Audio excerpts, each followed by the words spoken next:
ಆದಿಶಕ್ತಿ ಹೆತ್ತಿನಹಳ್ಳಿ ಮಾರಮ್ಮ ದೇವಸ್ಥಾನದಲ್ಲಿ ಕಳ್ಳತನ. ತಡರಾತ್ರಿ ಬೀಗ ಒಡೆದು ಕಳ್ಳತನ. ಲಕ್ಷಾಂತರ ರೂಪಾಯಿ ಬೆಲೆ ಬಾಳುವ ಚಿನ್ನಾಭರಣ ಕಳ್ಳತನ. ವಿಷಯ ತಿಳಿದ ತಕ್ಷಣ ಸ್ಥಳಕ್ಕೆ ಬಂದ ಗ್ರಾಮಾಂತರ ಶಾಸಕ ಸುರೇಶ್ ಗೌಡ ದೇವಸ್ಥಾನದಲ್ಲಿ ಕಳುವಾಗಿರುವ ಚಿನ್ನಾಭರಣದ ಮಾಹಿತಿ ಪಡೆದ ಶಾಸಕರು ಜಿಲ್ಲಾಡಳಿತ ಮತ್ತು ಜಿಲ್ಲಾ ಪೊಲೀಸ್ ಅಧೀಕ್ಷಕರಾದಂತಹ ಎಸ್ಪಿ ಅವರಿಗೆ ಮಾಹಿತಿ ತಿಳಿಸಿ ತಕ್ಷಣ ಜಿಲ್ಲಾಡಳಿತ ಮತ್ತು ಮುಜರಾಯಿ ಇಲಾಖೆ ತಹಸೀಲ್ದಾರ್ ಎಸಿ ಅವರು ಅಧಿಕಾರಿಗಳೊಂದಿಗೆ ದೇವಸ್ಥಾನದಲ್ಲಿ ಇದ್ದ ಚಿನ್ನಾಭರಣ ಪರಿಶೀಲನೆ.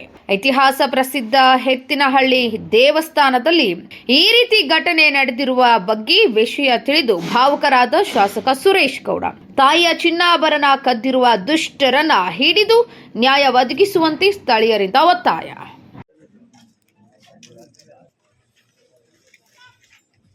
ನೀವು ತಪ್ಪು ತಿಳ್ಕೊಂತೀರಿ ಅಂತ ಮಾಡಿದ್ರೆ ಓಕೆನಾ ಹೇಳಿ ಸರ್. ನಮ್ಮ ಅಮ್ಮನವ್ರಿಗೆ ಈಗ ತೊಂದರೆ ಆಗಿದೆ, ಕಳ್ತನ ಆಗಿದೆ. ನಮ್ಗೇನು ಅಮ್ಮನವ್ರಿಗೆ ಏನು ಅನ್ಯಾಯ ಆಗಿದ್ದು ನಮಗೆ ಶೀಘ್ರದಲ್ಲಿ ಪರಿಹಾರ ಕೊಡಬೇಕು. ಯಾರೇ ಮಾಡಿದ್ರು ಇದನ್ನ ಒಳಗೆ ಇಕ್ಕಾಡ್ದಂಗೆ ಇಮಿಡಿಯೇಟ್ಲಿ ಹಿಡಿದು ಏನ್ ನಮಗೆ ಅನ್ಯಾಯ ಆಗಿದೆ ಅದನ್ನ ನ್ಯಾಯ ತೋರಿಸ್ಕೊಡ್ಬೇಕು ಅಷ್ಟೇ ನಮ್ದು. ಬೇರೆ ಏನು ಪಿಕ್ಚರ್ ಏನಿಲ್ಲ. ಅಲ್ಲ, ಇವಾಗ ಜಾತ್ರೆ ಬೇರೆ ಹತ್ರ ಬರ್ತಾ ಇದೆ, ಈ ಟೈಮಲ್ಲಿ ಹಿಂಗಾಗಿದೆಯಲ್ಲ. ಅದೇ ಸರ್, ಅದನ್ನೇನೆ ಆ ಅಮ್ಮಂಗೆ ಬಹಳ ಪೂಜೆ ಪುರಸ್ಕಾರ ನಡಿಬೇಕಾಗಿತ್ತು. ಇಂಥ ಟೈಮಲ್ಲೇ ಬೇಕು ಅಂತ ಮಾಡಿರ್ಬೋದು, ಅದು ಗೊತ್ತಿಲ್ಲ ನಮ್ಗೆ. ನಮ್ಗೇನು ಇಮಿಡಿಯೇಟ್ ನ್ಯಾಯ ಕೊಡಿಸ್ಬೇಕು ಅಷ್ಟೇ. ಅಂದ್ರೆ ಹಿಂದೆ ಯಾವ ತರ ಈ ತರ ಆಗಿತ್ತಾ? ಇತಿಹಾಸದಲ್ಲಿ ಇಲ್ಲ ಸರ್. ಇತಿಹಾಸದಲ್ಲೇ ಈ ತರ ಕಳತನ ಅನ್ನೋದೇ ನಮ್ಮ ಅಮ್ಮನ ದೇವಸ್ಥಾನದಲ್ಲಿ ಆಗೇ ಇಲ್ಲ. ಇದು ಏನೋ ಬೇರೆ ಕೈವಾಡ ಇರಬಹುದು. ಅಂದ್ರೆ ಅದನ್ನ ನೀವು ತನಿಖೆ ತಗೊಂಡು ಇಮಿಡಿಯೇಟ್ಲಿ